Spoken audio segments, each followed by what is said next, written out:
বিজ্ঞাপন। কলকাতার একটি প্রাইভেট ডিটেকটিভ সংস্থার অফিসে একজন রিসেপশনিস্ট কাম সহকারী লাগিবে। শিক্ষাগত যোগ্যতা যে কোনো বিষয়ে স্নাতক ডিগ্রি, প্রশিক্ষণপ্রাপ্ত কম্পিউটারের জ্ঞান আবশ্যক ও অন্তত বাংলা, ইংরেজি ও হিন্দি ভাষায় কথা বলার দক্ষতা থাকা প্রয়োজন। যোগাযোগ arrow detective agency, email arrodit@gmail.com। রবিবারের সকাল। লাল পেন দিয়ে সার্কেল করে রিয়া খবরের কাগজটা নিয়ে চলল বাবার কাছে। চোখের সামনে মেলে ধরল।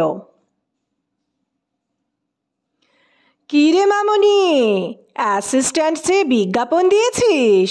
তা আমাকে তোর অ্যাসিস্ট্যান্ট করে নে না, ভালোই সার্ভিস দেব। রেমুনারেশন যা দিবি তাই, শুধু মাঝে মধ্যে ভালো মন্দ খাইয়ে দিবি। কি রে, নিবি নাকি? না বাপি, তোমার জন্যই বাবার পোস্টটাই ঠিক আছে।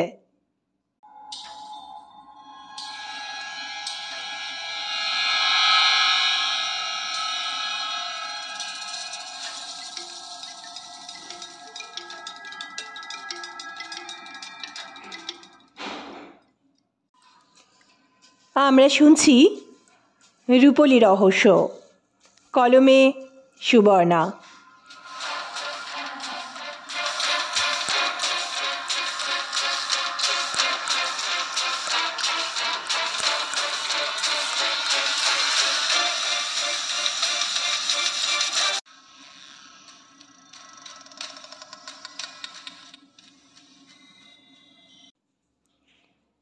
রবিবার সকালে উঠে রিয়া সকালের প্রাথমিক কাজ সেরে নিউজ পেপার নিয়ে বসল। 5 দিন আগেও কাগজে বিজ্ঞাপন দিয়েছিল ওর পার্সোনাল অ্যাসিস্ট্যান্টের জন্য। আজ রবিবার সেটা খবরের কাগজে আসার কথা। বিজ্ঞাপনটা বেরোলো কিনা দেখতে লাগলো। দেখলো হ্যাঁ, তার চাহিদা মতোই বিজ্ঞাপনটা দেওয়া হয়েছে বিজ্ঞাপনের পাতায়। মানে কাল থেকে চলবে ইন্টারভিউ নেওয়ার পালা। পরের দিনের কথা, সোমবার। খবরের কাগজে সকাল 11টা থেকে ইন্টারভিউর সময় দিয়েছে। 10টাতে অফিসে ঢুকলো। সামনে অফিস ঘর, ভেতরে একটা ছোট ঘর আছে যেখানে প্রয়োজনে ক্লায়েন্টের সাথে কথাবার্তা বলা যাবে। আজ সামনের ঘরে টেবিলে একটা পেন আর নোটপ্যাড রাখলো। যখন ও ভেতরে ইন্টারভিউ নেবে তখন পরের প্রার্থীরা যাতে ওই নোটপ্যাডে নিজেদের নাম এন্ট্রি করে অপেক্ষা করে। ইন্টারভিউ শেষ হলো দুপুর 2টোর একটু আগে। সিলেক্টেড হলেন ইন্দ্রাণী ঘোষ নামের একজন ভদ্রমহিলা। রিয়ার বেশ ভালো লাগলো তাকে। কথাবার্তায় বুদ্ধিমত্তার পরিচয় স্পষ্ট, কম্পিউটারেও দক্ষ। আগামীকাল থেকে জয়েন করবেন। দুপুর 3টের সময় ইন্সপেক্টর রজতাভ গাঙ্গুলির ফোন। রিয়া ভাবল কি আবার হলো, কারণ ও নিজেই প্রয়োজনে অনেক ফোন করে, উনি কি জন্য ফোন করলেন? ইন্সপেক্টর গাঙ্গুলি বললেন, কি পার্সোনাল অ্যাসিস্ট্যান্ট সিলেক্টেড হয়ে গেল তো? রিয়া অবাক, কারণ ও এই বিষয়ে কিছুই জানায়নি। রজতাভ বললেন, ইন্দ্রাণী ঘোষ আমার বন্ধুর বৌদি, ওনার থেকেই জানলাম। তোমার কাজকর্ম নিয়ে আলোচনা করেছি, তাই জানেন আমি তোমাকে পার্সোনালি চিনি। সেটা তো আগে বলতে হয় রজতাভদা। আরে না না, আগে বললে একটা পক্ষপাতিত্বের প্রবণতা থাকতো, সেটা আমরা কেউই চাইনি। তুমি স্বাধীনভাবে নির্বাচন করেছো, অভিনন্দন। ভালো কাজের জন্য শুভেচ্ছা রইল। বাই। বিজ্ঞাপন দেখে রিয়ার এজেন্সিতে কিছু ক্লায়েন্ট এলেন গয়না চুরি, অপহরণ ইত্যাদি সমস্যা নিয়ে। অ্যারো ডিটেকটিভ এজেন্সি সাফল্যের সঙ্গে সমস্যাগুলোর সমাধান করলো। এখন এজেন্সি বেশ সুনামের সঙ্গে কাজ করছে। এর মধ্যে একদিন সকালে প্রাথমিক কাজকর্ম সেরে রিয়া খবরের কাগজ পড়ছিল। একটি খবর ওর নজর কাড়ল। বিখ্যাত ডকুমেন্টারি ফিল্ম মেকারের অস্বাভাবিক মৃত্যু।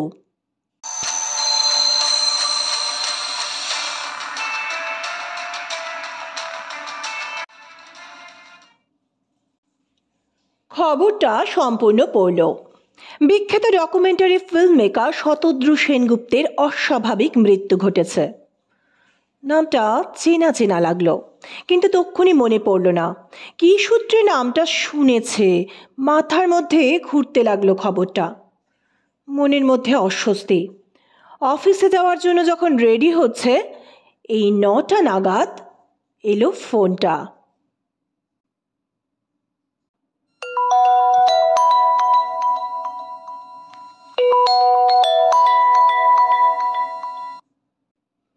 একটা অপরিচিত নম্বর।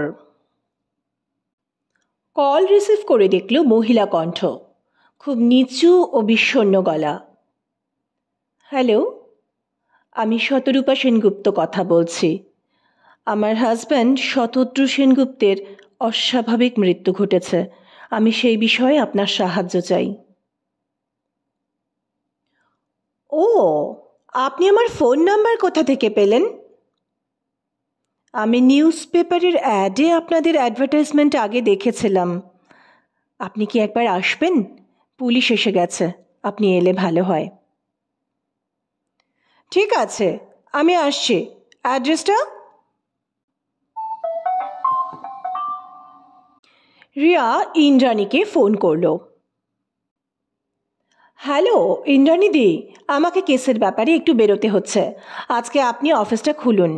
আর নিউজ পেপারে শতদ্রু সেনগুপ্তের অস্বাভাবিক মৃত্যুর খবরটা দেখেছেন তো? ওই কেসের ব্যাপারেই যাচ্ছে। রিয়া তার টু হুইলারটা নিয়ে বেরিয়ে পড়ল।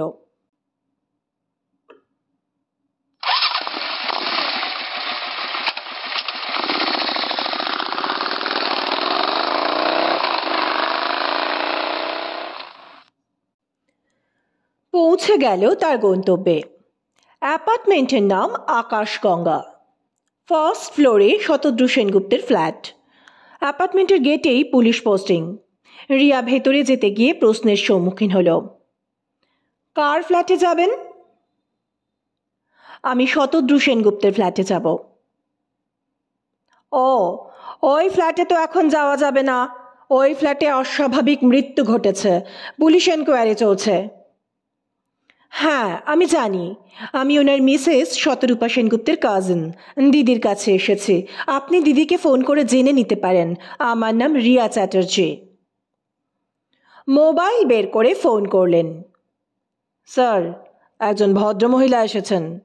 শতরূপা সেনগুপ্তের কাজিন বলছেন, নাম রিয়া চ্যাটার্জি। যেতে দেব? ওপাশ থেকে কিছু উত্তর এলো।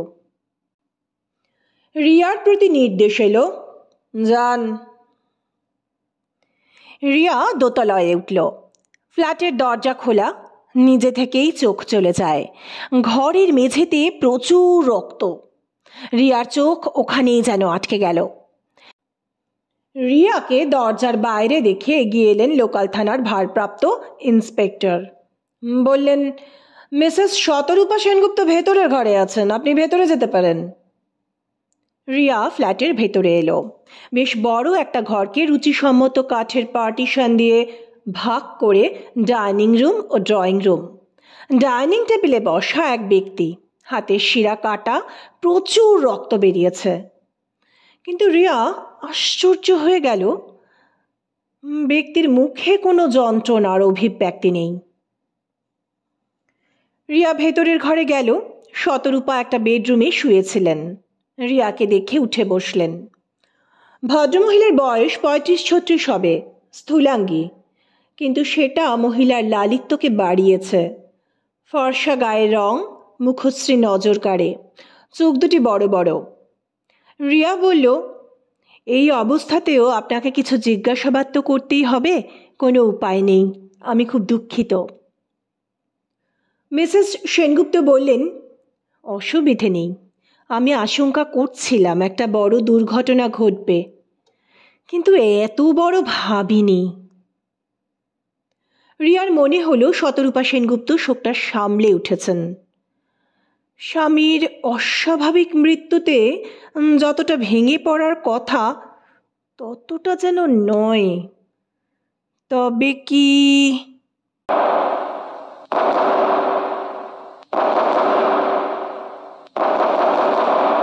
কেবলমাত্র নিজের ওপর থেকে সন্দেহটা সরাতেই রিয়াকে অ্যাপয়েন্ট করেননি তো? রিয়া বলল, আমি আপনার কাজিন পরিচয় ভেতরে এসেছি। আপনি কি পুলিশকে জানাতে চান আমার পরিচয়? ঠিক আছে, কাজিন পরিচয়টাই থাক। সেই সঙ্গে পুলিশকে বলছি আমার কাজিন একজন প্রাইভেট ডিটেকটিভ। তাহলে আপনার কিছু জানার থাকলে পুলিশকে জিজ্ঞেস করতে পারবেন। রিয়া বলল, ঠিক আছে, কিন্তু পুলিশের সামনে আমাদের আপনি সম্বোধন থেকে বিরত থাকতে হবে। আমি আপনাকে দিদি ডাকবো ও তুমি সম্বোধন করব। আপনিও আমাকে রিয়া বলবেন, পারলে তুই সম্বোধন করবেন। ঠিক আছে, শতরূপা বললেন। শতরূপা আর রিয়া ডাইনিং রুমে এলেন। পুলিশের ফটোগ্রাফার বিভিন্ন অ্যাঙ্গেল থেকে ফটো নিচ্ছেন। শতরূপাকে দেখে পুলিশ অফিসার বললেন, ম্যাডাম, আপনাকে তো প্রাথমিক জিজ্ঞাসাবাদ করা হয়েছে, প্রয়োজনে আবার আসব। ইনি আপনার কাজিন? শতরূপা বললেন, হ্যাঁ, ও রিয়া চ্যাটার্জি, পেশায় একজন প্রাইভেট ডিটেকটিভ, তাই আপনাদের সঙ্গে একটু কথা বলতে চায়। পুলিশ অফিসার বললেন, আমি দীপঙ্কর সাহা, এই কেসের ইনভেস্টিগেটিং অফিসার। আপনার ডিটেকটিভ এজেন্সি আছে আমি জানি। আপনি জানেন? রিয়া একটু আশ্চর্য হলো। হ্যাঁ, আমাদের অনেক কিছুই জানতে হয়। বলুন, আপনি কি বলবেন? রিয়া বলল, শতদ্রুদার এখানে কি কি পাওয়া গেছে? এখানে সেরকম কিছু ছিল না। টেবিলের ওপর মোবাইলটা ছিল, ওটা আমরা নিয়ে যাচ্ছি। আর ড্রয়িং রুমে টেবিলের ওপর 4টে ফাইল ছিল, সম্ভবত ওনার কাজের সঙ্গে যুক্ত, ডকুমেন্টারি ফিল্ম সংক্রান্ত। ওগুলোও আমরা নিচ্ছি। রিয়া বলল, আচ্ছা, এখানে গেটে সিকিউরিটি অফিস আছে দেখলাম। সিকিউরিটি অফিসের রেজিস্টার নিশ্চয়ই থাকবে। গতকাল এই ফ্ল্যাটে কারা কারা এসেছিলেন জানা গেছে? আর তাদের বেরোনোর সময়টাও তো জানা দরকার। হ্যাঁ, মিস্টার শতদ্রু সেনগুপ্তের সঙ্গে কয়েকজন ভদ্র মহিলা এসেছিলেন দেখা করতে। সম্ভবত ওনারা মডেলিং করেন। গেটে সিকিউরিটি গার্ড বললে ওনার সঙ্গে প্রায় ভদ্র মহিলারা দেখা করতে আসেন। উনি ওনার ফিল্মে নতুন মুখ প্রেফার করেন, সেই কারণেই। যারা এসেছিলেন তাদের নাম আর ডিটেলস পাওয়া গেছে? হ্যাঁ, ঝিলাম কুণ্ডু, লালি দাস, রনিতা চৌধুরী, এদের সঙ্গে কথা বলবো। আপাতত বডি নিয়ে যাওয়া হোক ময়না তদন্তের জন্য। আমার একটা অনুরোধ আছে, আপনাদের জিজ্ঞাসাবাদের সময় আমাকে উপস্থিত থাকার অনুমতি দেবেন? আমি থাকতে চাই শতদ্রুদার এই মৃত্যুর তদন্তে। ঠিক আছে, থাকবেন। আপনি তো বেশ কিছু সমস্যার সুন্দর সমাধান করেছেন। আমাদের কাছে খবর আছে। আপনার কন্ট্যাক্ট নাম্বারটা দিয়ে দিন, জিজ্ঞাসাবাদের সময় আপনাকে ডেকে নেব থানায়। আর আশপাশের ফ্ল্যাটগুলোতেও জিজ্ঞাসাবাদ করব। ঘণ্টাখানেক বাদে আবার আসছি। ঠিক আছে, অনেক ধন্যবাদ, রিয়া বলল। এরপর ইনভেস্টিগেটিং অফিসার দীপঙ্কর সাহা বেরিয়ে গেলেন, বললেন ঘণ্টাখানেক বাদে আসছেন। এবার রিয়া শতরূপাকে বলল, আপনার ফ্ল্যাটটা একটু দেখতে চাই। ঠিক আছে, চলো। রিয়া শতরূপার সঙ্গে ঘুরে ঘুরে ফ্ল্যাটটা দেখল, মোবাইলে ভিডিও করে নিল প্রয়োজন মতো। ফ্ল্যাট দেখে রিয়া প্রশ্নোত্তরের কাজ শুরু করলো। শুরু হলো শতরূপার বেডরুমে। অন্য রুমে রয়েছেন শতদ্রুর মামা আর শতরূপার এক কাকা। তারা খবর পেয়ে এসেছেন। শতরূপাদি, তুমি কখন শতদ্রুদার এই অবস্থা দেখলে? আমি বাড়িতে ছিলাম না, কয়েকদিনের জন্য মেয়েকে নিয়ে মায়ের কাছে গেছিলাম, ওখানেই ছিলাম। সকালে যে মহিলা ঠিকে কাজ করে সে এসে দেখে ফ্ল্যাটের দরজা ভেজানো। দরজা ঠেলে এই অবস্থা দেখে চিৎকার করে ওঠে। আমাদের উল্টো দিকের ফ্ল্যাটে কলিং বেল দিয়ে ডাকে। তাঁরাই আমাকে ফোন করেন ও নিচের ফ্ল্যাটের সিকিউরিটির অফিসে খবর দেন। তোমাদের কি একটাই মেয়ে? হ্যাঁ, আমাদের একটাই মেয়ে। সে কোথায়? রিয়া জানতে চাইল। এই অবস্থা দেখে ওকে উল্টো দিকের ফ্ল্যাটের কাকু কাকিমা নিজেদের ফ্ল্যাটে নিয়ে গেছেন। মেয়ে কত বড় হলো? 7 বছর। শতরূপাদি, কতদিন বিয়ে হয়েছে তোমাদের? 10 বছর। এবার বলো, তুমি কি কাউকে সন্দেহ করছো? একটু আগে বলছিলে একটা কিছু যে হবে তা তুমি জানতে। কি জন্য এরকম ভাবনা? ওর প্রফেশনের জন্য আমি ভয়ে ভয়েই ছিলাম। আসলে ছিল ফ্রিল্যান্স ফটোগ্রাফার, পেশা পরিবর্তন করে হলো ডকুমেন্টারি ফিল্ম মেকার। রিয়া বলল, সে তো ভালো কথা। ভালো আর কি, বিভিন্ন ফিল্মে নিত্য নতুন মুখ চাই, সেই জন্য কত মেয়ে যে আসছে, কত মডেলরা আসছে, বিভিন্ন পোজে ছবি তুলছে, সবই এই ফ্ল্যাটেই চলছে। আমাদের মেয়েটাও তো বড় হচ্ছে, স্বস্তি পাই না। ওকে বড় হওয়ার সঠিক পরিবেশ দিতে পারছি কই? ভালো স্কুল, ভালো পোশাক, ভালো টিউশন, এগুলোই কি যথেষ্ট? বাবা মা দুজনেরই সঠিক সান্নিধ্য দরকার হয়। বাড়ির পরিবেশ সুন্দর হতে হয়। তোমাদের বিয়ের সময় মিস্টার সেনগুপ্ত ফ্রিল্যান্স ফটোগ্রাফার ছিলেন? হ্যাঁ, আমরা একই পাড়ায় থাকতাম। অল্প বয়স থেকেই ফটো তোলার নেশা, ভালো ফটো তুলত। শতরূপা যেন স্মৃতির পুকুরে ডুব দিয়েছেন, গলাটা দূরে শোনাচ্ছে। বলল, দেখবে ওর সেই সময়ের তোলা ফটো? হ্যাঁ হ্যাঁ, দেখাও না। শতরূপা আলমারি থেকে খুব যত্ন করে একটা অ্যালবাম বার করলেন। অ্যালবামের বেশিরভাগ ফটোই শতরূপার, বিভিন্ন বয়সের বিভিন্ন ভঙ্গিতে তোলা ফটো। ছবিগুলো দেখলে তাদের প্রতি ফটোগ্রাফারের ভালোবাসা টের পাওয়া যায়। বেশ কিছু গ্রুপ ফটো আছে, পাড়ার পিকনিকে তোলা অনেক ছেলেমেয়ের একসঙ্গে ফটো, পুজোর সময়, রবীন্দ্র জয়ন্তীতে। রিয়া মন দিয়ে দেখল, বলল, সত্যি আপনার যে ছবিগুলো তোলা হয়েছে কম্পিটিশনে দেওয়ার মতো। শতরূপার মুখে বেদনা ফুটে উঠল। ব্যথিত স্বরে বলল, আসলে মানুষ কোনো কিছু পেয়ে গেলে তার আর কদর করে না, তখন আবার অন্য। রিয়া থমকালো, কিছু যেন ভাবল, কিছু বুঝল, প্রসঙ্গ পাল্টে ফেলল। আপনার এই অ্যালবামের কিছু ছবি আমি আমার মোবাইলে তুলে নিচ্ছি, আমার প্রয়োজন হতে পারে। আচ্ছা শতরূপাদি, আপনি আপনার মায়ের ওখানে গেছিলেন মাকে দেখতে? না, তা ঠিক নয়। মাসি, মেসোমশাই, মামা মামিরা বেড়াতে গেছে বেনারস, মাও গেছেন তাদের সঙ্গে, তাই আমি মেয়েকে নিয়ে কদিনের জন্য গেছিলাম। ও, তার মানে এই ফ্ল্যাটে দুর্ঘটনার সময় আপনি যে আপনার মায়ের বাড়িতে ছিলেন তার কোনো সাক্ষী নেই? মানে রিয়া, তুমি কি বলতে চাইছো?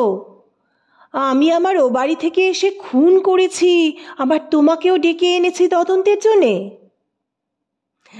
আসলে আমাকে তো সব দিকটাই ভেবে দেখতে হবে, হিউম্যান সাইকোলজি বড় জটিল জিনিস। ঠিক আছে, তুমি আমার মেয়েকে জিজ্ঞাসা করো। তা করব, কিন্তু মা যদি মেয়েকে শিখিয়ে পড়িয়ে রাখে, শতরূপাদি সে কখনো মায়ের বিপদ ডেকে আনবে না। আর মাকে নিয়েই যখন তার জগৎ, বাবাকে সেভাবে পেত না যখন, বাবা কাজে ব্যস্ত থাকতেন। শতরূপা একটা দীর্ঘ নিঃশ্বাস ফেললেন। পুলিশ ইনচার্জ দীপঙ্কর সাহা আবার এসেছেন। তিনি আজকেই আশপাশের ফ্ল্যাটে জিজ্ঞাসাবাদ করতে চান। প্রথমেই গেলেন উল্টো দিকের ফ্ল্যাটে, যেখানে শতরূপা আর শতদ্রুর মেয়ে শতভিসা আছে। ওই ফ্ল্যাটে এক প্রৌঢ় দম্পতি থাকেন, প্রণব কোলে ও আরতি কোলে। দীপঙ্কর সাহা ও এই কেসে তার সহযোগী সুমিত দত্ত গেলেন, সঙ্গে গেল রিয়া। বাচ্চা মেয়েটা ভয়ে জড়সড় হয়ে রয়েছে, পুলিশ দেখে যেন আরও সন্ত্রস্ত। রিয়া এগিয়ে গিয়ে ওকে আস্তে করে কোলে তুলে নিল, মিষ্টি করে হাসল। বাচ্চাটা কিছুটা স্বাভাবিক হলো মনে হলো। দীপঙ্কর সাহা ওই দম্পতিদের জিজ্ঞাসাবাদ করে ওইটুকুই জানতে পারলেন। বাড়ির কর্মসহায়িকাকে জিজ্ঞেস করে যা জানতে পেরেছিলেন, বাড়ির ঠিকে কাজ করতে এসে ফ্ল্যাটের ভেজানো দরজা খুলে ওই ভয়ঙ্কর দৃশ্য দেখে ওনাদের ফ্ল্যাটে কলিং বেল দেয়। তারা নিচে সিকিউরিটি অফিসে ও শতরূপাকে ফোন করেন। পরে সিকিউরিটি অফিস থেকেই সম্ভবত পুলিশে জানানো হয়। শতভিসা রিয়াকে কানে কানে বলে, মায়ের কাছে যাব। রিয়া বলে, মায়ের শরীরটা ভালো নেই, তুমি একটু ঠাম্মি দাদুর সাথে থাকো, মা একটু পরে এসে নিয়ে যাবে। দীপঙ্কর সাহা প্রণববাবুকে জিজ্ঞেস করলেন, এই অ্যাপার্টমেন্টের সব ফ্ল্যাটের বাসিন্দাদের মধ্যে কি যোগাযোগ আছে? প্রণববাবু বললেন, না, এখানে সকলে যে যার কর্মজগৎ নিয়ে ব্যস্ত। যার যার আত্মীয় বন্ধু তার তার ফ্ল্যাটে আসে, সময় কাটায়, চলে যায়। ফ্ল্যাটের বাসিন্দাদের মিটিংয়ে দেখা হয়, তাও সকলে অ্যাটেন্ড করে না। যে বিষয়ে মিটিং কি সিদ্ধান্ত হলো তা কমিটির সেক্রেটারির কাছ থেকে জেনে নেয়। তবে হ্যাঁ, দুর্গাপুজোর 5 দিন আর বর্ষশেষের পিকনিকে প্রায় সকলেই আসে। একসঙ্গে খাওয়া দাওয়া হয়, সাংস্কৃতিক অনুষ্ঠান হয়, বেশ আনন্দ হয়। আচ্ছা, আপনারা ছাড়া আর কোনো ফ্ল্যাটের বাসিন্দাদের সঙ্গে শতদ্রু সেনগুপ্তদের হৃদ্যতা ছিল? আমরা তো মুখোমুখি বাসিন্দা, দরজা খুললেই মুখোমুখি দেখা হয় শতদ্রু আর শতরূপার সঙ্গে। কথাবার্তাও মিষ্টি, তার উপর ছোট মেয়েটা আছে, আমাদের খুব ন্যাওটা। ওর একা লাগলেই আমাদের ফ্ল্যাটে আসে, গল্প করে, আমরাও ওকে গল্প শোনাই। কখনো টিভিতে কার্টুন চ্যানেল খুলে আমাদের বোঝাতে বসে, ভালোই সময় কাটে। তাহলে আর কোনো পরিবারের সঙ্গে ওনাদের হৃদ্যতা নেই বলছেন? না, সেরকম নেই। তবে তবে আরতি, তুমি বলো একটু এবার গুছিয়ে। প্রণববাবু বললেন। আরতি দেবী বললেন, 3 তলার একটা ফ্ল্যাটে একটা পরিবার এসেছে, এই 6-7 মাস হবে। হাজব্যান্ড ওয়াইফ থাকেন। আগের ফ্ল্যাট ওনার যারা, তারা সেল করে দিয়েছেন। অল্প বয়সী কাপল, তবে ছেলেটি কর্মসূত্রে বেশিরভাগ সময় বাইরেই থাকে। মেয়েটি নিজের মতো থাকে, কখনো ফ্ল্যাট বন্ধ করে 2-4 দিনের জন্য কোথাও যায়। আমাদের এখানে তো পুজোর সময় অ্যাপার্টমেন্টে সবাই একত্রিত হয়ে আনন্দ করে, পুরনো পরিচয় ঝালিয়ে নেওয়া হয়, নতুন পরিচয় হয়। 5 দিন একসঙ্গে খাওয়া দাওয়া, সাংস্কৃতিক অনুষ্ঠান, ভালোই কাটে কটা দিন। এবারে পুজোতে হয়েছে কি, ওই 3 তলার ফ্ল্যাটে যারা নতুন এসেছে, সেই মেয়েই বলো আর বউই বলো, সপ্তমীর দিন সাংস্কৃতিক অনুষ্ঠানে নাচ করেছিল। দারুণ দারুণ পারফরমেন্স। মেয়েটিকে দেখতেও সুন্দর, নাচেও খুব ভালো, চোখ ফেরানো যাচ্ছিল না। সেই পুজোর সময় শতদ্রু নাচের পারফরম্যান্সের পর পারমিতাকে কনগ্রাচুলেট করে আলাপ করে। ও, বলতে ভুলে গেছি, ওই দম্পতির নাম প্রদীপ গুপ্ত ও পারমিতা গুপ্ত। এরপর পারমিতাকে শতদ্রুদের ফ্ল্যাটে আসতে দেখা যেত। কি ব্যাপারে আসতো সঠিক জানা নেই, তবে আন্দাজ করতে পারি ওই ফিল্ম সংক্রান্ত বিষয়ই হতে পারে, মডেলিংও হতে পারে। তাই বলছে যে ইদানিং প্রদীপ গুপ্তদের সঙ্গে শতদ্রুদের কিছুটা হলেও যোগাযোগ হয়েছে। দীপঙ্কর সাহা বললেন, সহযোগিতার জন্য ধন্যবাদ, প্রয়োজনে আবার আসব, এখন শহর ছেড়ে যাবেন না। প্রণব কোলে আরতি কোলেদের ফ্ল্যাট থেকে বেরিয়ে দীপঙ্কর সাহা বললেন, দেখি 3 তলার প্রদীপ গুপ্ত পারমিতা গুপ্তদের পাওয়া যায় কিনা, তাহলে কিছু জিজ্ঞাসাবাদ করেই যাই। দীপঙ্কর, সুমিত ও রিয়া 3 তলায় উঠল।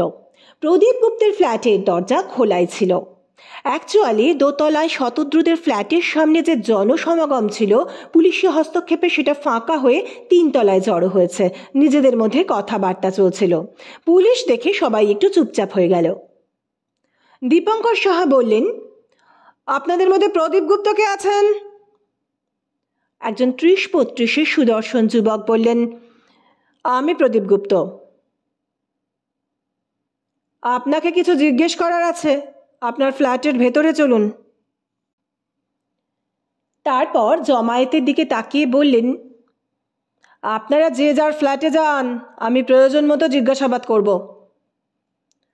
প্রদীপ গুপ্তের ফ্ল্যাটে ঢুকে দীপঙ্কর সরাসরি বললেন, শুনলাম আপনারা এই ফ্ল্যাটে 6-7 মাস এসেছেন। আপনিও আপনার ওয়াইফ থাকেন, কই তাকে তো দেখছি না। আপনাদের দুজনের সঙ্গেই তো কথা আছে। আমার মিসেস গতকাল ওর মায়ের কাছে গেছে।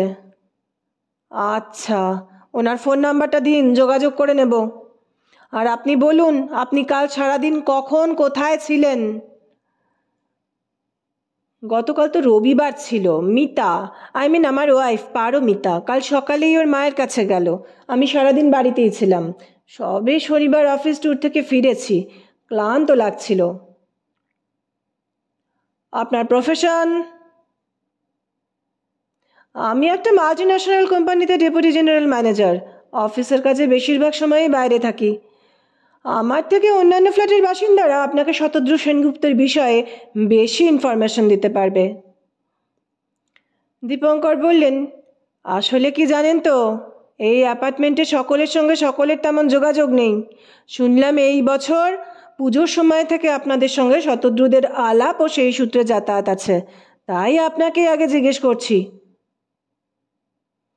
যোগাযোগ আর কি, মিতা সাংস্কৃতিক অনুষ্ঠানে পারফর্ম করেছিল, সেই সূত্রে আলাপ।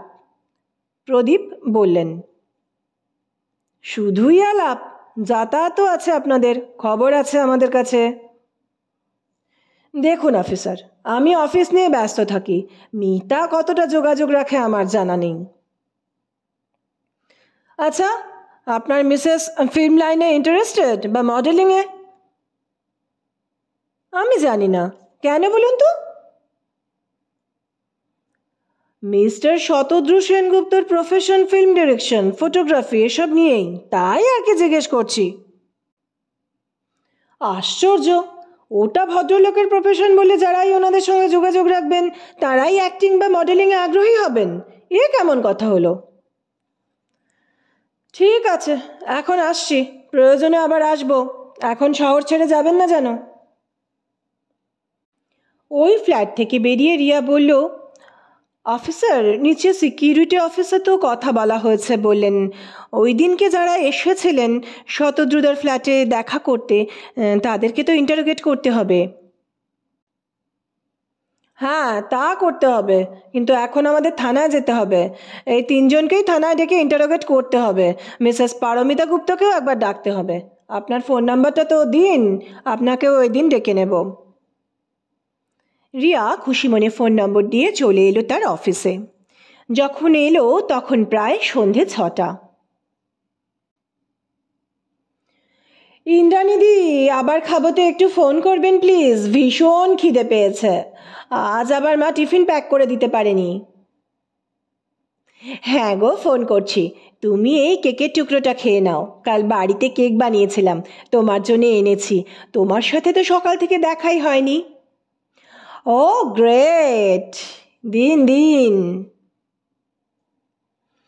এই নাও রিয়া, কেসের খবর কি? ও দাঁড়াও, আগে অর্ডারটা দিয়ে দিই। হ্যালো, আবার খাবো? অ্যারোতে 2টো কফি আর 2টো ফিশ ফ্রাই পাঠিয়ে দিন প্লিজ। রিয়া, এবার কেসের খবর বলো। জানেন ইন্দ্রাণী দিদি, শতরূপা ওনাদের ফ্ল্যাটটা ঘুরিয়ে দেখালেন। শতদ্রু একজন খ্যাতিমান ফিল্ম মেকার, সঙ্গে দুর্দান্ত ফটোগ্রাফার। ওনার কলেজ লাইফে তোলা দারুণ সব ফটোগ্রাফ, পোর্ট্রেট অ্যালবামে দেখলাম। আর পুরো ফ্ল্যাটটাই ওনার তোলা অসাধারণ সব ফটোগ্রাফ দিয়ে সাজানো। ওনার ক্যামেরাতে প্রকৃতি জীবন্ত হয়ে উঠেছে, পাখি, হরিণ, চিতা, রয়্যাল বেঙ্গলও আছে। পাহাড়, নদীর বুকে ভাসমান নৌকার দৃশ্য তাও আছে। আর কি আছে জানেন? সুন্দরী মডেলদের ফটোগ্রাফ, ড্রয়িং রুমে সুন্দরী সব মডেলদের ফটোগ্রাফ দিয়ে সাজানো। ওনাদের বেডরুমেও 2জন সুন্দরী মডেলের ফটোগ্রাফ রয়েছে। আচ্ছা ইন্দ্রাণীদি, এতে শতরূপার উপর এফেক্ট কি হতে পারে? হ্যাঁ রিয়া, তা তো হতেই পারে। বেডরুম স্বামী স্ত্রীর ব্যক্তিগত পরিসর, সেখানে মডেলদের পোর্ট্রেট থাকলে শতরূপার উপর এফেক্ট হতেই পারে। তবে ইন্দ্রাণীদি, ওনার তোলা ফটোগ্রাফ দেখলে বোঝা যায় ফটো তোলাও একটা বড় শিল্প। প্রায় সব বড় বড় কোম্পানি তাদের বিজ্ঞাপনের জন্য ওনাকে দায়িত্ব দিতে চায়। সত্যি, ওনার চোখ দুটোই মনে হয় ক্যামেরা হয়ে গেছে। আর শতরূপা, শতরূপা তো শতদ্রুবাবুর কলেজ লাইফে তোলা ফটোগ্রাফের অ্যালবাম অতি যত্নে রেখেছেন, বলা ভালো আগলে রেখেছেন। তাহলে কি?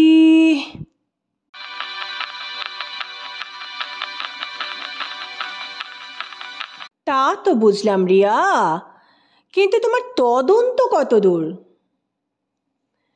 ইন্দ্রাণীদি, আমি আপনাকে কয়েকটা মোবাইল নাম্বার দেব, আপনি মোবাইল কোম্পানিতে যোগাযোগ করে কল ডিটেলস নিয়ে নেবেন। ঘটনার দিন শতরূপা বাড়ি ছিলেন না, মেয়েকে নিয়ে মায়ের কাছে গেছিলেন। ওই দিন শতদ্রুর সঙ্গে 3 জন দেখা করতে এসেছিলেন। শতরূপা জানাচ্ছেন ওরা 3 জনই মডেল। ওদের সঙ্গে কথা হয়েছে? রিয়া বলল, না, ইনভেস্টিগেটিং অফিসার ওদের থানায় ডেকে পাঠাবেন। জানেন, আমার আরও একটা খটকা লাগছে।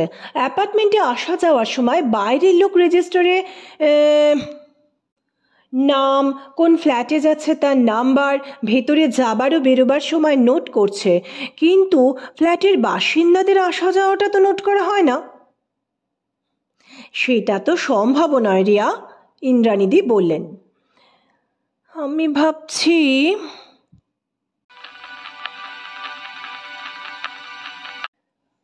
বাড়ি ফিরে ফ্রেশ হয়ে রিয়া তাড়াতাড়ি ডিনার সারল।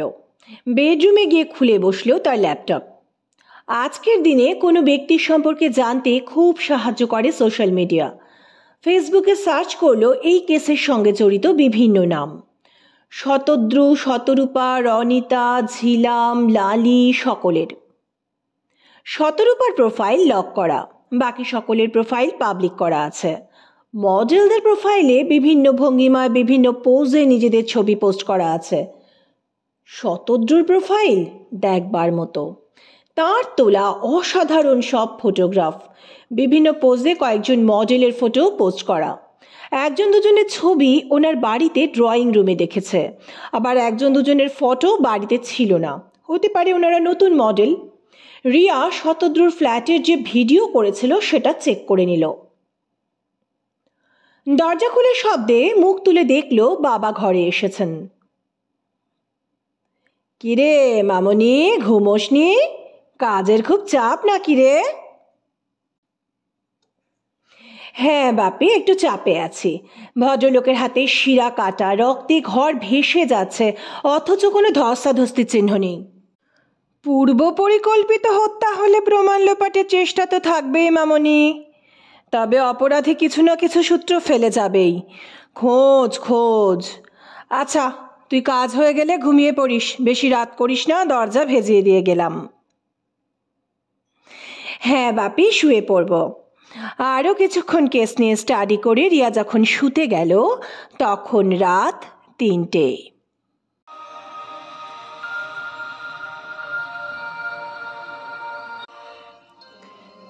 পরের দিন সকালে রিয়া উঠতে একটু দেরি করলো। 9:30 নাগাদ ঘুম থেকে উঠে চটপট ফ্রেশ হয়ে ব্রেকফাস্ট করে বেরিয়ে গেল। অফিসে পৌঁছতে 11টা বাজলো। দেখলো ইন্দ্রাণীদি খুব মন দিয়ে কাজ করছে। রিয়ার মনে পড়লো ইন্দ্রাণীদির উপর মোবাইল নাম্বারগুলোর কল রেকর্ড নেওয়ার দায়িত্ব দেওয়া আছে। ইন্দ্রাণীদি সম্ভবত পুলিশ ইন্সপেক্টর রজতাভ গাঙ্গুলির হেল্প নিয়েছেন। যাই হোক, মেল থেকে কল রেকর্ডগুলো দেখছিলেন। রিয়াকে দেখে বললেন, মোবাইল কোম্পানি থেকে কল রেকর্ড মেল করেছে রিয়া। রিয়া চেয়ার টেনে বসে খুব মন দিয়ে কল রেকর্ড চেক করলো। ইন্দ্রাণীদি, দেখুন এই নাম্বারটা, ভালো করে লক্ষ্য করুন। বিগত 1 মাসে এই নম্বর থেকে শতদ্রুর ফোনে কোনো কল আসেনি, কিন্তু ঘটনার দিন সন্ধ্যে নাগাদ এই নাম্বার থেকে কল এসেছে শতদ্রুর ফোনে। বিষয়টা ভাবার আছে। হ্যাঁ রিয়া, দেখো, বিগত 1 মাসের কল রেকর্ডে দেখা যাচ্ছে বেশিরভাগ মডেলই শতদ্রুর সঙ্গে মোবাইলে কন্ট্যাক্টে থাকে। আবার শতদ্রুর মোবাইল নাম্বার থেকে এই নির্দিষ্ট মোবাইল নম্বরে বেশি কল গেছে। দেখো, এটা কিন্তু একটা অন্য নাম্বার। ইউ আর গ্রেট ইন্দ্রাণীদি, দারুণ অবজারভেশন। রিয়া আর ইন্দ্রাণীর চলল শতদ্রু হত্যার চুলচেরা বিশ্লেষণ। বিকেলের দিকে ফোন এলো পুলিশ ইন্সপেক্টর দীপঙ্কর সাহার। মিস চ্যাটার্জি, আগামীকাল বেলা 11টায় চলে আসুন থানায়। ঝিলাম, লালি আর রনিতাকে আগামীকাল থানায় ডেকেছি ইন্টারোগেট করার জন্য। 3জনকে আলাদা আলাদা সময় দিয়েছি। সব শেষে বিকেলের দিকে ডাকবো মিসেস পারমিতা মিত্রকে। ওনাকে ফোনটা আগামীকাল দুপুরে করব। ধন্যবাদ অফিসার। একটা বিষয় জানার ছিল, পোস্টমর্টম রিপোর্টটা কি এসেছে? না, এখনো আসেনি। এলে আমাকে একটু জানাবেন প্লিজ। ওকে, তাহলে আগামীকাল বেলা 11টা। হ্যাঁ, ওকে।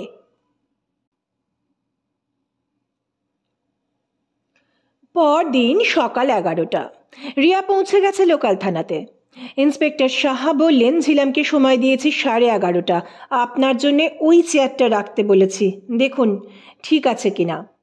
রিয়া দেখল ইন্সপেক্টরের চেয়ারের সামনে টেবিল, উল্টো দিকে যাকে জিজ্ঞাসাবাদ করা হবে তার চেয়ার। রিয়ার চেয়ারটা এমন পজিশনে রাখা হয়েছে যে যাকে ইন্টারোগেট করা হবে তাকে রিয়া সম্পূর্ণ দেখতে পাবে, কিন্তু তিনি রিয়াকে স্পষ্ট দেখতে পাবেন না, কারণ সেই জায়গাটা আধো অন্ধকার। রিয়া খুশি হলো। ঝিলাম 11:25 চলে এলো। ইন্সপেক্টর সরাসরি আলোচনায় এলেন। মিস ঝিলাম, ঘটনার দিন আপনি আকাশগঙ্গা অ্যাপার্টমেন্টে শতদ্রু সান্যালের ফ্ল্যাটে গিয়েছিলেন। যাবার কারণটা একটু জানান। হ্যাঁ স্যার, অ্যাকচুয়ালি শতদ্রুদা একটা নতুন ফিল্ম করছেন শুনলাম, তাই দেখা করতে এসেছিলাম। ওনার ফিল্মে কারা কাজ করবে তাই নিয়ে উনি কি চিন্তা ভাবনা করছেন, আমাকে সুযোগ দেবেন কি না, এগুলো বোঝার জন্য। এসব নিয়েই কথা হয়েছিল। ইন্ডাস্ট্রির অনেকের মতন আমার ক্যারিয়ারের শুরুও ওনার হাত ধরেই হয়েছিল। উনি খুব হেল্পফুল পারসন। উনি চলে যাওয়াতে আমাদের অনেকের খুব ক্ষতি হয়ে গেল স্যার। কখন এসেছিলেন আপনি? 11:30 নাগাদ। কতক্ষণ ছিলেন? এই 1টার আশপাশে চলে গেছিলাম। কোনো ধারণা আছে এ কাজ কে বা কারা করতে পারে? না স্যার। ঠিক আছে, এখন আপনি আসুন, প্রয়োজনে আবার ডাকবো। এখন শহর ছেড়ে যাবেন না। ঝিলাম যাবার মিনিট 15-র মধ্যেই থানায় এলো রনিতা। খুবই সুন্দরী, এক ঝলক দেখলে আবার দেখতে ইচ্ছে করে। প্রশ্নোত্তরের প্রকৃতি প্রায় একই রকম। রনিতা জানালেন তিনি গিয়েছিলেন 4টে নাগাদ, বেরিয়ে এসেছেন 5টার আশপাশে। অফিসার রনিতাকেও একই কথা বলে বিদায় দিলেন। রনিতা যাবার পর 3টে গুরুত্বপূর্ণ ঘটনা ঘটল। 1, লালির ফোন এলো ইন্সপেক্টর দীপঙ্কর সাহার কাছে। বিশেষ কারণবশত ও আটকে গেছে, আসতে পারছে না।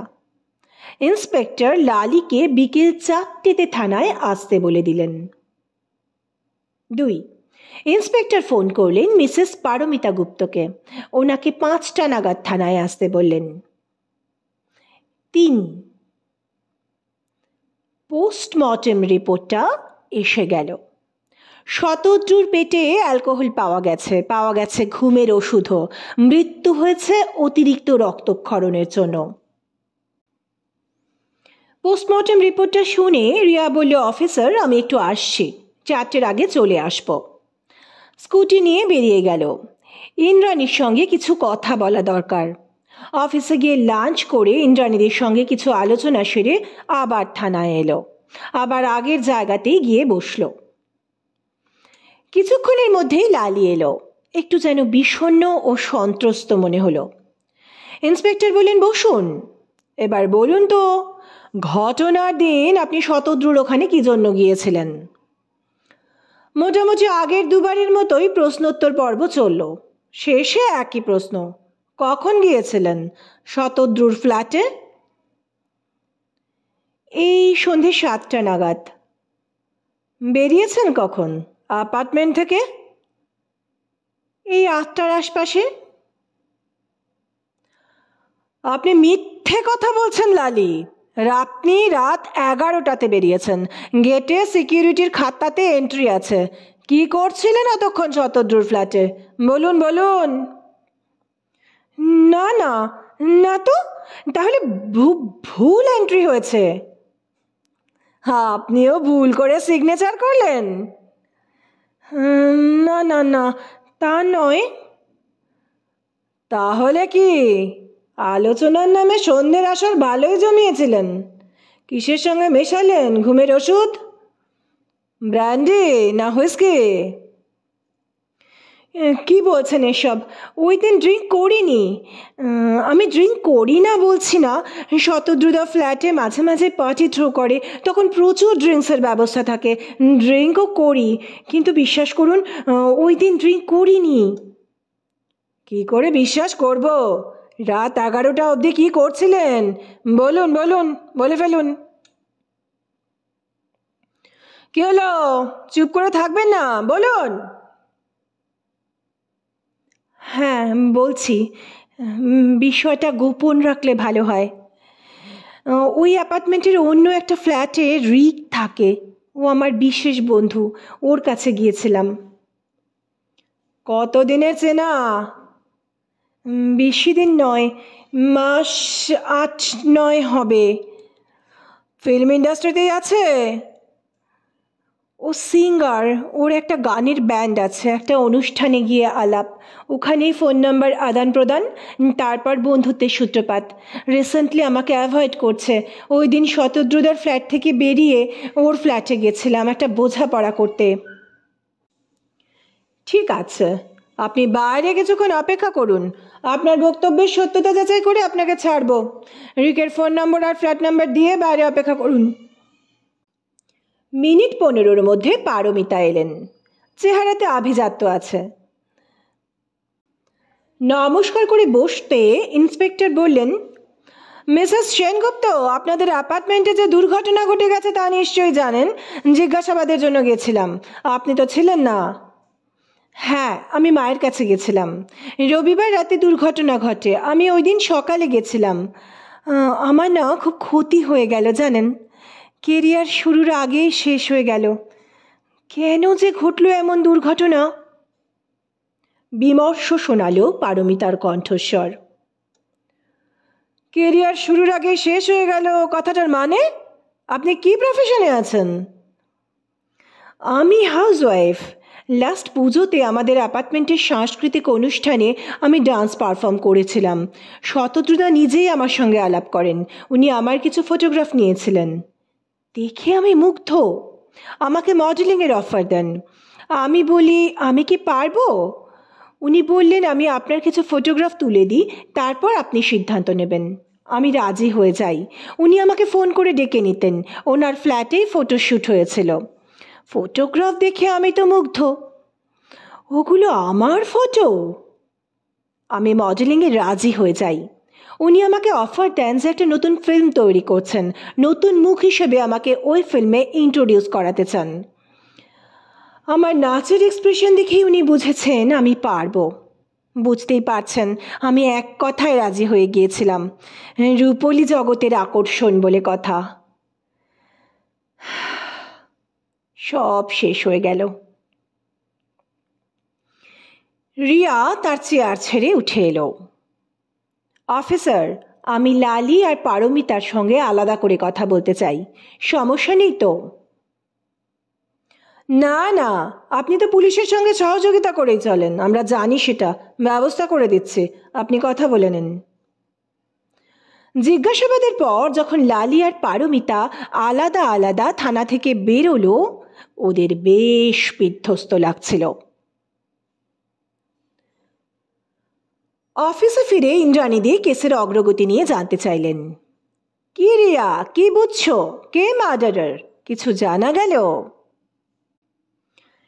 ইন্দ্রাণীদি এতজন ওনার সঙ্গে কাজে আগ্রহী, তারাই যে কিছু করেনি গ্যারান্টি দেওয়া যাচ্ছে না।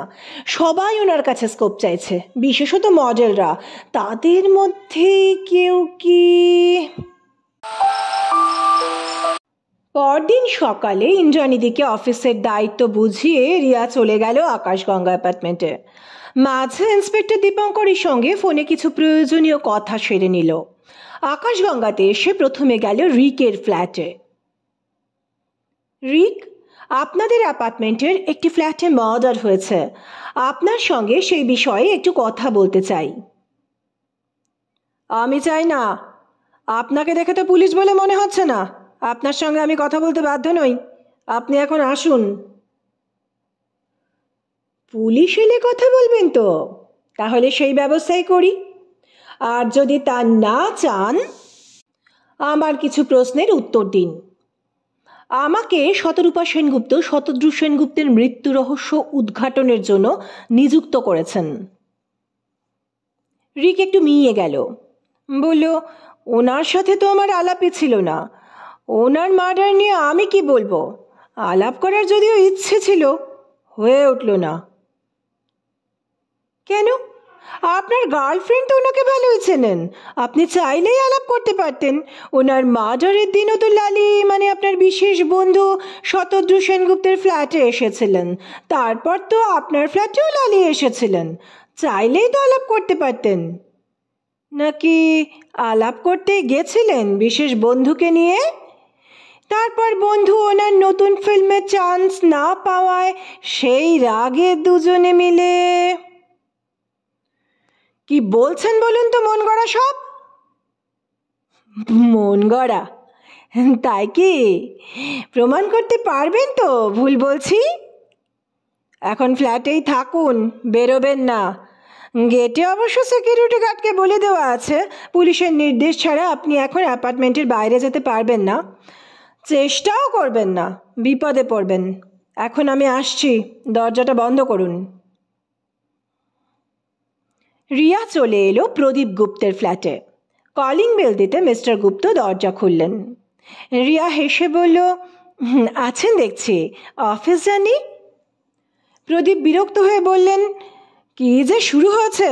ভোরবেলা থানা থেকে ফোন করে বলল আজ বাড়িতে থাকতে। আপনাকে কি পুলিশ পাঠিয়েছে? সেদিন তো আপনাকে পুলিশ অফিসারের সঙ্গে দেখলাম। হ্যাঁ, আমাকে মিসেস শতরূপা সেনগুপ্ত নিযুক্ত করেছেন ওনার হাজব্যান্ডের মৃত্যু রহস্য উদ্ঘাটনের জন্য। তা আমি কি বাইরে দাঁড়িয়েই কথা বলবো, না ভেতরে আসতে দেবেন? আসুন, বিরস মুখে প্রদীপ বললেন। ভেতরে ঢুকে ড্রয়িং রুমে রিয়াকে বসতে দিলেন। রিয়া বলল, মিসেস গুপ্ত কোথায়? ডাকছি বলে ভেতরে গেলেন মিস্টার গুপ্ত। রিয়া উঠে ঘরটা দেখতে লাগলো। প্রাচুর্য ও রুচির ছাপ স্পষ্ট। ঘরের শোকেসে যে শোপিসগুলো রয়েছে সেগুলো যে বিদেশ থেকে আনা শুধু তাই নয়, চয়েসে সমজদারিও আছে। একটু ভেতরের দিকে শোকেসে দেখলো ব্র্যান্ডেড হুইস্কি আর স্কচের বটল সাজানো। দামি পানপাত্রের শাড়িও শোকেসে শোভাবর্ধন করছে। ইতিমধ্যে পারমিতাকে নিয়ে প্রদীপ ফিরে এসেছে। রিয়া বলল, মিস্টার গুপ্ত, পারমিতার সঙ্গে কথা হয়েছে।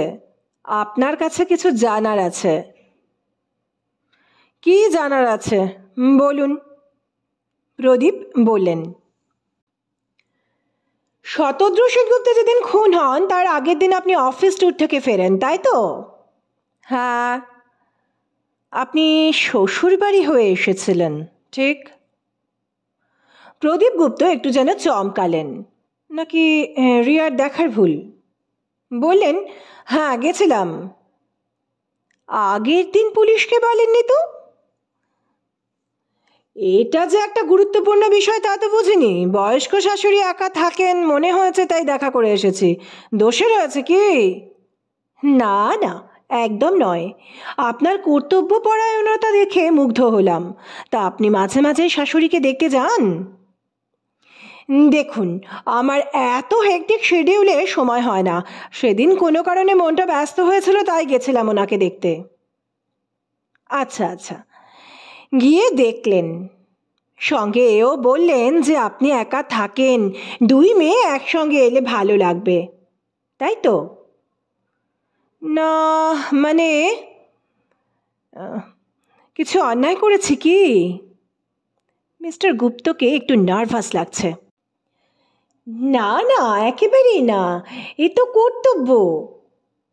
কিন্তু মিসেস গুপ্ত দিদিকে ফোন করে আপনিই খবর দিয়েছিলেন যে কাল বোন আসছে মায়ের কাছে, আপনিও আসুন, দেখাও হবে, মায়েরও ভালো লাগবে।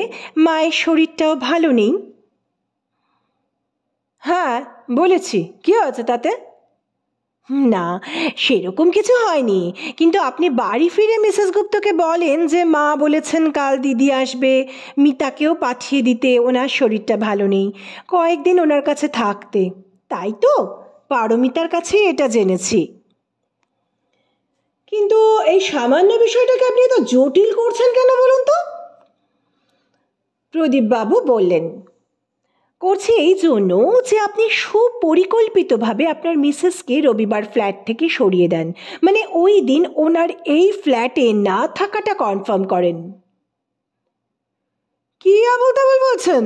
তাতে আমার স্বার্থটা কি? স্বার্থ এই যে আপনি জানতেন মিসেস শতরূপা সেনগুপ্তও সেদিন ফ্ল্যাটে ছিলেন না, আপনি ট্যুরে ছিলেন। মিসেসকে ফোন করে ওনার ফটোশ্যুট কেমন চলছে, শতরূপারা কেমন আছেন খবর নিয়েছিলেন, যেটা আপনি সাধারণত করেন না। হ্যাঁ, আমি নই, আপনার মিসেস বলেছেন। আপনার মিসেসের এই কাজে আপনার বরং আপত্তি ছিল। পারমিতা খুশি হয়ে আপনাকে সব খবরই দিয়েছে, ভেবেছে আপনার মনের পরিবর্তন হয়েছে। যখন শুনলেন শতরূপা মেয়েকে নিয়ে কয়েকদিনের জন্য মায়ের কাছে গেছেন, আপনিও প্ল্যানটা ছকে ফেললেন। প্ল্যান? কি প্ল্যান? প্রদীপ গুপ্ত বোকার মতো তাকিয়ে রইলেন, মুখটা ক্রমশ ফ্যাকাশে হয়ে যাচ্ছে তার। মিসেসকে পাঠিয়ে দিলেন মায়ের কাছে, একটু রাতের দিকে ফোন করলেন শতদ্রু সেনগুপ্তকে, যা একেবারেই আপনি করেন না। অস্বীকার করবেন না যেন, আপনার মোবাইলের কল রেকর্ড কিন্তু নেওয়া আছে।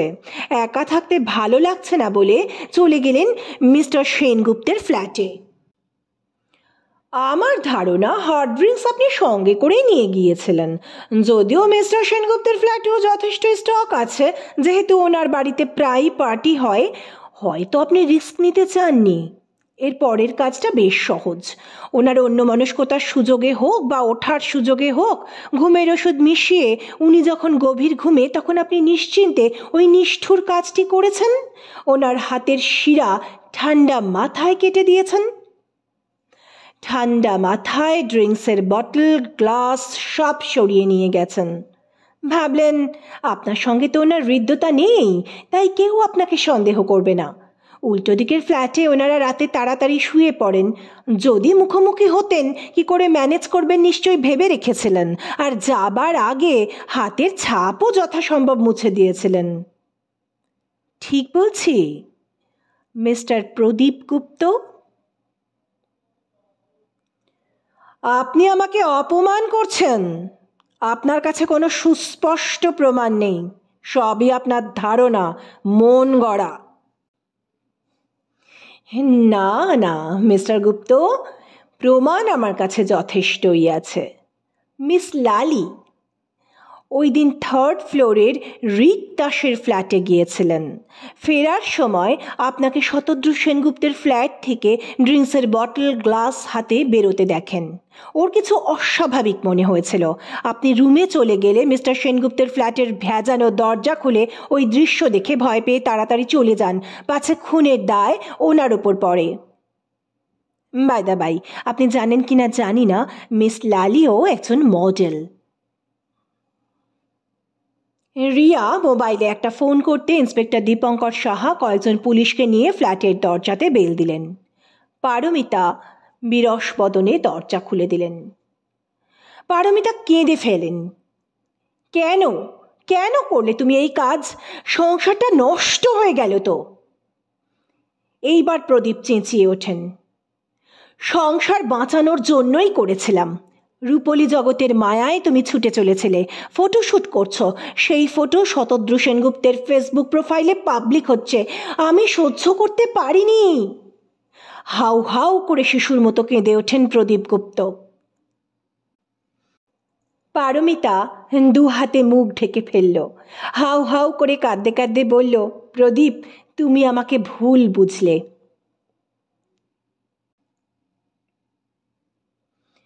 পরের দিন অফিসে বসে ইন্দ্রাণীদির সঙ্গে গল্প করেই কেটে গেল। ইন্দ্রাণীদি ওই দিন বিকেল 5টায় চলে গেলেন। বাড়িতে কিছু লোকজন আসবেন। কিছুক্ষণ বাদে ইন্সপেক্টর রজতাভ গাঙ্গুলি দরজা ঠেলে ঢুকলেন।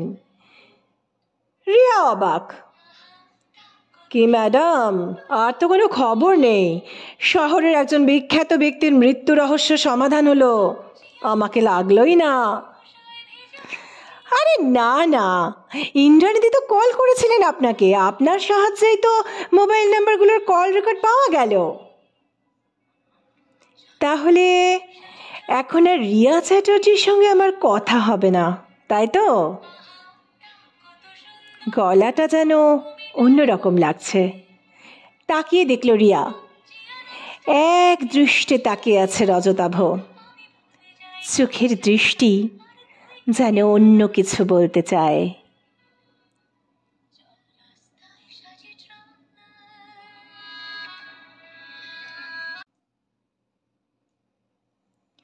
বন্ধুরা, রূপলী রহস্য এখানেই শেষ হলো। গল্পটি কেমন লাগলো অবশ্যই জানাবেন। চ্যানেলটিকে অবশ্যই সাবস্ক্রাইব করবেন এবং গল্পটিকে শেয়ার করবেন। সকলে ভালো থাকবেন,